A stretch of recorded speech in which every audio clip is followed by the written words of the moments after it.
Hello there, good evening. Welcome to Monday's Look North. Our top story tonight. The trial starts of a 15-year-old boy accused of murdering Alfie Lewis in Leeds last year. We'll have the latest from court. Also tonight, the daughter of a victim of the infected blood scandal says she hopes a public inquiry will finally give families some answers. I was a daddy's girl at heart, so when he died, there's a massive hole left and it's never been filled. The safety system for smart motorways regularly stops working. That's according to figures seen by Look North. And the champagne is on ice. The Sheffield Steelers finished their season in Grand Slam style. Well, what a miserable start to the working week. Will it get any better? Well, I'll be back with a detailed forecast, plus my weather question of the week. Don't miss it.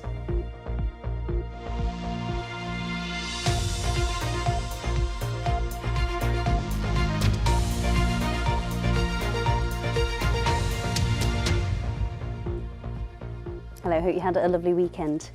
First tonight, a teenager has gone on trial accused of murdering a 15-year-old boy outside a school in Horsforth in Leeds. The court heard Alfie Lewis was stabbed after going to meet friends in November. A 15-year-old boy has pleaded guilty to possessing a knife but denies murder. Corinne Wheatley was in court.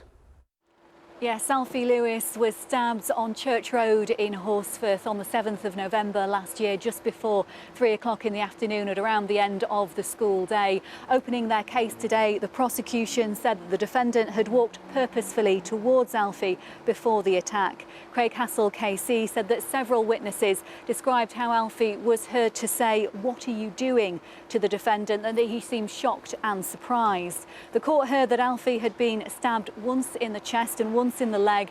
He had been taken to Leeds General Infirmary, where they tried to resuscitate him until around 4 o'clock before he was pronounced dead. The defendant was arrested around the same time that afternoon.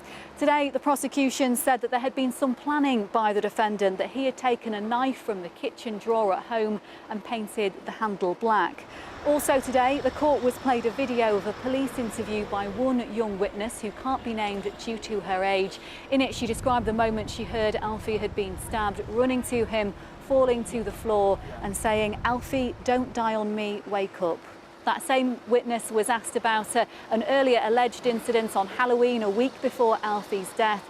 She said that Alfie had recounted to her how the defendant had thrown a firework at him and he had taken the boy's fireworks in response. Well, the defendant, who was 14 at the time of Alfie's death, had already admitted possession of a knife on that day in Horsforth at an earlier hearing. He denies murder. The trial is expected to last 2 weeks. Next night, the daughter of a Leeds man who died from AIDS-related illnesses after being given infected blood products says it was like her world ended. Jack Edwards died in 1985 after being infected with HIV and hepatitis C by the medication he was given to treat his haemophilia. Now, more than 30,000 people were infected by contaminated blood or blood products. It's something that dates back decades. It happened in the 1970s and 80s. Well, now a public inquiry will be publishing its final report into what happened next month. In total, 2,900 people have died as a result of this scandal. Our health correspondent Jamie Coulson has this. It feels like your world's ended, because you've lost somebody who you loved very, very much. One day they're there, the next day they're gone. But it could have been prevented, and it should have been prevented. This one is my favourite picture because it's me as a baby and my dad. Louise Edwards was just 12 years old when her dad Jack died in 1985. At some point in the mid-1970s, the 47-year-old was infected with HIV and hepatitis C by contaminated blood products he'd been given to treat his haemophilia. I can't remember what his voice sounds like. The fact that I don't have him there for the family things, that he's not there for me to rely on. I was a daddy's girl at heart, so when he died, there's a massive hole left and it's never been filled. Jack was among thousands of victims exposed to viruses after being given infected blood or blood products in the 1970s and 80s. Many haemophiliacs were infected by a new clotting agent called factor VIII, which was made from pooled blood plasma. At the time, some was imported from America, where high-risk groups like prisoners and drug addicts were among the donors. A public inquiry into the scandal began in 2018 and started hearing evidence the following year. Next month, the inquiry's chair will publish his final report, which will look in detail at what happened, why it happened, and whether there was a cover-up. There's too many people that's died with this tragedy. Those people need to have answers. Norman Revel was just 26 when he was infected with hepatitis C after a blood transfusion. Now 66, he says the infection and years of gruelling treatment took an immense toll on his physical and mental health. Like many of those affected, he now wants the truth. I want everybody to understand how poorly it's been handled over the last 50 years. And I would like everybody to actually appreciate the pain and the suffering and the heartache and the heartbreak that so many people have gone through. I miss him, anger at what happened, the fact that he's not going to be here to see me grow up. It still hurts now as much as it did in 1985. The government has said it wants to see justice for victims and has accepted a moral case for compensation in what has been called the worst treatment disaster in the history of the NHS. Jamie Coulson, BBC Look North. Well, I'm joined now by Jamie Coulson, our health correspondent. As we heard there, people want answers, Jamie. There is a public inquiry publishing its findings next month. What can we expect from that? Well, this public inquiry is extraordinary, not just in terms of its scale, the number of people involved, but also the time period that it's looking at, with some people waiting decades for justice. Now, the inquiry itself has been running for about 6 years. In that time, we've heard from victims, senior politicians, the government, the NHS. I've heard suggestions this final report could be around 2,000 pages long, so an incredibly detailed look at exactly what happened, but also who knew what and also when. And what about compensation for those infected and those, as we've heard, family members affected by all this? Well, the government has already made some interim compensation payments to victims and bereaved partners of £100,000. Last year, the public inquiry recommended that similar payments should be made to parents who lost children and children who lost parents, and for the establishment of a full compensation scheme. Now, that hasn't happened yet, but the government has said that it remains committed to paying compensation and that it will make a full update to Parliament within 25 sitting days of the final report being published. Just one final thought on this. The Haemophilia Society has estimated that since the public inquiry began to when it finishes next month, around 650 people infected or affected will have lost their lives in that time. Goodness. Jamie, thank you. Well, details of organisations that offer with support and advice with bereavement, HIV or mental health are available at bbc.co.uk/action line. You are watching Monday's Look North, still to come on tonight's programme. The Queen has been at Catterick Garrison today to meet serving soldiers and veterans.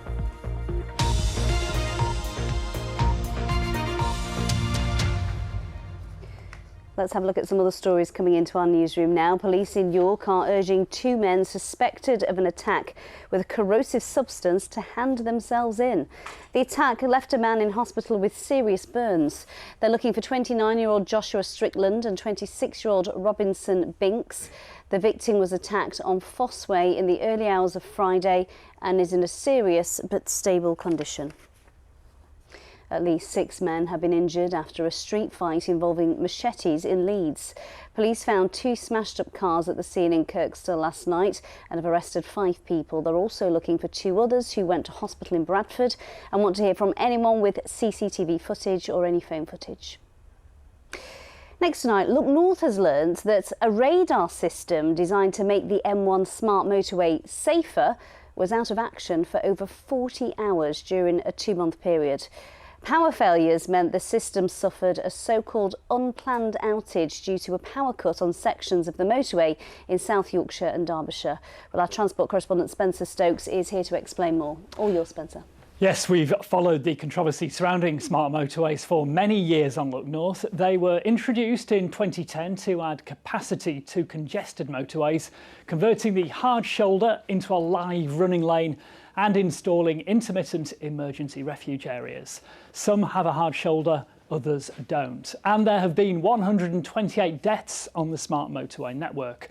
Now, a radar system called Stopped Vehicle Detection is supposed to show if a vehicle that couldn't reach a refuge area has come to a standstill. A Freedom of Information request from Look North to National Highways shows that between October and December of last year, the radar system on the M1 in our region was out of action for more than 41 hours. On one day, December the 21st, the system was off for 20 hours and 46 minutes between junction 29 and junction 30 near Chesterfield. Now, let's hear from Michael Hall, who features in a BBC Panorama programme tonight. He broke down on the M1 smart motorway on the edge of Chesterfield. I saw my dash cam and it showed that I was right tight to the barrier. Within about a mile, the steel barrier stopped. I got off the road and I managed to get onto the grass. I thought, well, at least I'm not going to be killed now. It was terrible. You think you're going to die. How you doing, you all right?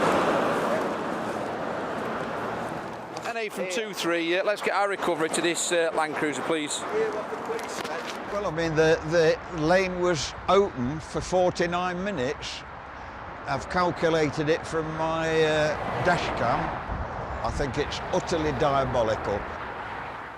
Now, we don't know if there was a power outage that affected the radar system on the day Michael broke down, but it shows the risks when the technology doesn't work properly. National Highways say there are well-rehearsed contingency plans to deal with power outages, and they maintain smart motorways are the safest roads you can drive on. The government is no longer building new smart motorways. Campaigners are calling for all existing ones to be converted back to hard shoulders. Amy. Thank you. Well, you can see more on that story tonight at 8 p.m. on Panorama. Now, next tonight, Queen Camila has been visiting Catterick Garrison, where she's been awarding medals to serving and retired Lancers. It's her first visit to the regiment since being appointed as Colonel-in-Chief of the Royal Lancers. Michelle Lyons was there. A colourful procession by the Royal Lancers, based at Catterick Garrison in North Yorkshire. The weather may have been dreary, but the atmosphere was jubilant as Her Majesty the Queen arrived to inspect the troops. Her Majesty holds the Royal Lancers in high regard, as her father was once a member of the regiment, making today's visit all the more poignant. This visit is very important because Her Majesty's father served with the regiment, and he was also awarded 2 Victoria Crosses back in the World War II. Of course, as of June last year, she was appointed as our Colonel-in-Chief, and her coming to visit us today in Catterick re-emphasised the point and strengthens our relationship with Her Majesty the Queen. As new Colonel-in-Chief, the Queen was invited to see a very special garment once worn by her father, Major Bruce Shand, during the war in 1941. His name still on the label. The uniform itself is an absolute snapshot in time. It's only got the one medal ribbon on, which is his military cross and a bar. It gets captured in the desert in the November, so it's literally a 2 or 3 month period when he would have actually worn it. The Queen wore a blue dress coat with chainmail on the shoulders and regimental buttons, fitting for the occasion. Her Majesty even wore the late Queen's Lancer's brooch, as she read archived letters written by her late father, before receiving a special gift from the regiment. I'm so proud to be the Colonel. For many, many years I've been hankering to do it. And I know wherever my father is now, he'd be saluting us all today. And I know he'd be so pleased that I've now got this role. Before saying farewell, Her Majesty posed for a group photo. And as the Royal Lancers' new Colonel-in-Chief departed, she looked delighted as she was given a resounding 3 cheers. Michelle Lyons, BBC Look North, Catterick Garrison. Well, certainly cheers in sport for the Sheffield Steelers last night. Sal, it's all yours. I'm sure there's some sore heads this morning. I think there just might be, yes, because the Sheffield Steelers won the Elite Ice Hockey League playoff finals last night to finish their season on a Grand Slam high. They'd already won the league and the Challenge Cup, so after lifting a third trophy, it was definitely time to celebrate. Tom Ingle has the story. The Sheffield Steelers complete the treble. It's the latest cocktail sensation, fizz over ice. The Steelers lift the playoff final trophy and with it, the hearts of their orange army. Long time coming. You know, we've fallen short the last couple of years, so for us to find a way to get all three with this group is pretty special. Perhaps the last goal of the Steelers' 3-1 win over the Belfast Giants yesterday summed up their entire season. They'd just made a Grand Slam look easy. To Sheffield, Tansey!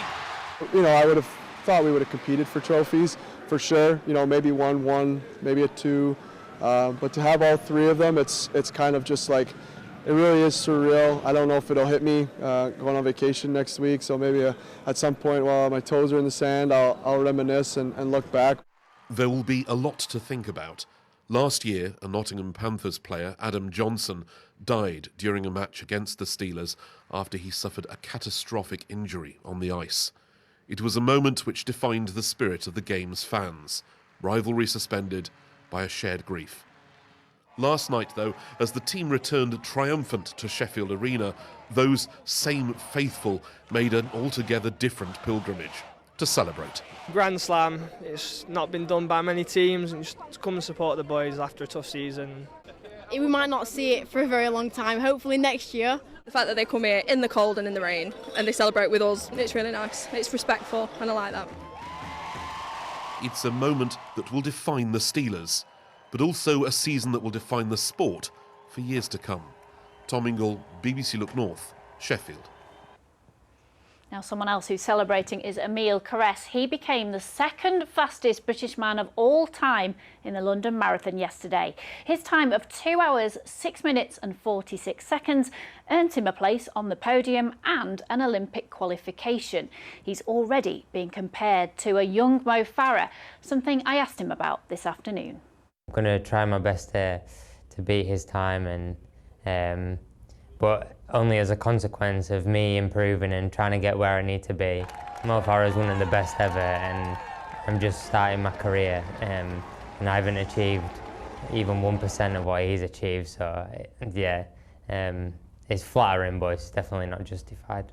You've qualified your time for the Olympics now. How special would it be for you to be there?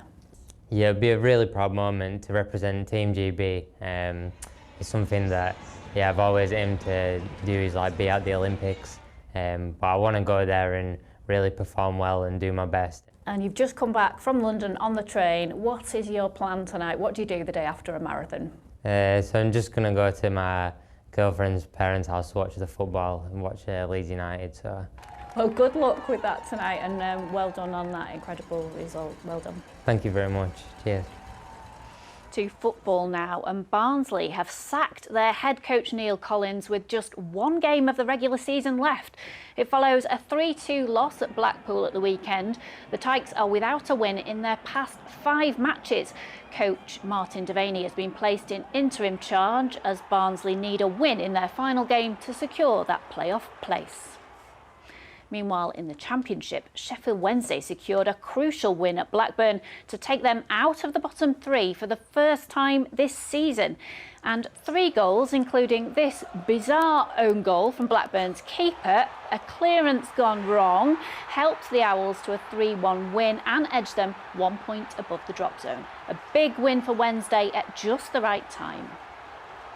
The same, though, can't be said for Huddersfield. They were dealt a heavy blow in their relegation fight, losing 4-0 at home to Swansea.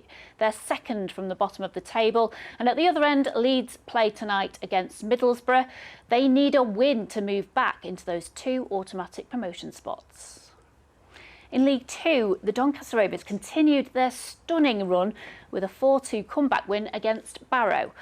Doncaster roared back from 2-0 down to take their 9th successive win. They're now 8th in the table and within grasp of those playoff places as they face Colchester tomorrow for their penultimate game of the season. And Bradford kept their playoff hopes alive just with a 3-2 win at Walsall. They're 4 points adrift of the top 7 with 2 crucial games left. Harrogate, though, are out of contention after losing to the MK Dons. Now, Chesterfield fans have been celebrating their team's return to the English Football League with a parade through the town yesterday. The Spyrites finished the season in style with a victory over Maidenhead on Saturday, and then fans lined the streets yesterday afternoon to watch the team's open-top bus tour. Hoping to join them in League Two next season are, of course, Halifax Town. They are through to the playoffs. And that, for now, is your sport, Amy. Sally, thank you very much. Well, keeping with sport of sorts, the biggest sporting event by far was this weekend in Blackpool. I joined politicians, athletes and presenters to compete on the dance floor at the Winter Gardens for the Borough Strictly Ball. It was utterly terrifying. An evening organised by Rob Burrows' sisters to raise money for MND charities. So, how did it go? Earlier I caught up with Claire and Joe, along with the glitter ball winner, Danica Prim. Oh, it was amazing. I mean, yeah, it's months in the planning. I think probably maybe a year planning it. But it's all worth it on the night. We had an incredible time, 500 people in the ballroom and raised some tremendous amounts of money for the M&D charities. So all worth it in the end. And you had some big names, didn't you, from the world of TV, from sport. We did. What does it mean for the family that everyone pulled out all the stops to put this together for you, Claire? It was just fantastic, just an effort by everyone. It just meant the world, and definitely to Rob, definitely. And what were the highlights, do you think, for the family? The highlight, well, just seeing all the everyone dancing, I just think that was a massive highlight. But the massive highlight, I think my highlight was when I turned to Rob at one point and he was just smiling away. And that you couldn't beat that. I think it was that point, wasn't it, when JJB had his cloak, he was swinging it around, and he went and gave him a little hug at the end. Yeah. And for you, Danica, oh my goodness, rugby league player, but girl, you can move. Amazing, I know. And you know, when we saw it, and massive credit to you as well, because you were phenomenal, as were everybody else. And when it got down to it, I think we were all having a bit of a joke, weren't we, before about winning the glitter ball, but that went out the window when you saw Rob and the family and everybody there. But to come away with that, and huge credit to my phenomenal dance partner, Alex Bennett. I feel really grateful that I got the opportunity to do it, so thank you, ladies, for asking me, because thank you for doing it. That was a chance of a lifetime. It was terrifying, though, wasn't it? How does this compare to being on the pitch in a scrum? I would happily stand on my own in a World Cup in front of Papua New Guinea and take the 13 hitting me at once than do that. I think, we've had many experiences before, haven't we, that kind of push you out of your comfort zone, and it's different gravy, that, isn't it? Totally different gravy. I'm with you. I think I'd take a scrum any day. Joe, it was all about raising money for MND charities, and that centre that will be Rob's legacy. How did you do on the night? So we're still working it out properly, but we think it's probably about £50,000 that we've managed to raise.